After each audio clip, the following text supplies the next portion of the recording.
그렇게 되면 성장판이 조기에 닫힐 수밖에 없습니다. 그럼 최종 키가 감소하겠죠.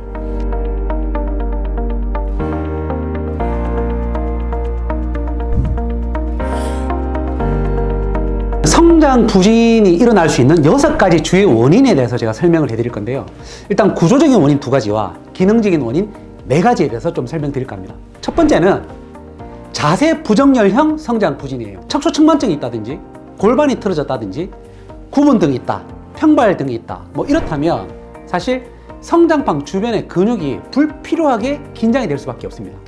두 번째는 턱관절 장애를 동반한 성장 부진입니다. 성장 호르몬이 어디에서 분비될까요? 뇌하수체에서 분비되죠. 그럼 뇌하수체는 어디 있을까요? 뇌 안에 있겠죠. 뇌 안에서도 가장 코어에 해당하는 두개골 안쪽에 있는 이 저평골 위에 있는 이 작은 홈에서 뇌하수체가 위치를 하고 있어요. 만약에 이 저평골이 틀어지게 되면 어떻게 될까요? 뇌하수체로 들어가는 혈관과 뇌하수체에서 빠져나오는 혈관들이 꼬이게 되고 순환이 나빠지게 되면 뇌하수체 기능이 떨어질 수 있어요. 턱관절 문제가 심하다 또는 턱관절이 많이 틀어져 있다면 저평골의 틀어짐으로 인해서 성장 호르몬 분비가 제대로 잘 되지 않을 수 있다, 이런 얘기죠. 그래서 턱관절에 문제가 있는지도 꼭 확인을 해보는 것이 중요합니다. 성조속증은 또 반드시 진단을 해봐야 되겠죠. 혈액 검사를 해서 진단하게 되는데요. 2차 성징이 굉장히 빠르게 나타날 수밖에 없는 게 성조속증 때문이죠. 그렇게 되면 성장판이 조기에 닫힐 수밖에 없습니다. 그럼 최종 키가 감소하겠죠. 네 번째는 알레르기형 성장 부진입니다. 알레르기 비염이 있는 어린이들은 51% 정도가 성장을 평균보다 덜 한다는 그런 통계가 있습니다. 일단 알레르기가 있는 친구들은 수면에 문제가 생깁니다. 비염이 있으면 코가 막혀서 구강호흡을 하다 보니까 깊은 수면을 할 수가 없겠죠. 그리고 아토피가 있다면 밤새도록 가려서 긁는다고 깊은 수면을 할 수가 없어요. 특히 알러지 비염이 있는 친구들은 식욕이 굉장히 떨어지는 영향들이 있습니다. 그래서 영양 섭취가 부족하기 때문에 또 키 성장이 굉장히 방해가 되는 거죠. 다섯 번째는 오장육부가 허약해서 생기는 성장 부진이 있습니다.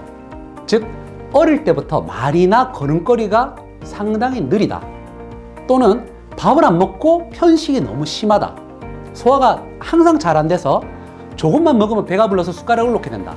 이렇게 특히 비기능이 약한 애들은 소화 기능이 저하가 되기 때문에 영양 흡수가 매우 불량하죠. 그렇기 때문에 오장육부가 허약한 그런 친구들은 성장이 잘 될 수가 없는 겁니다. 여섯 번째는 소아 비만형 성장 부진입니다. 그러니까 비만 아동들은 초기에는 또래보다 키가 크기 때문에 부모님들이 크게 걱정을 안 하세요.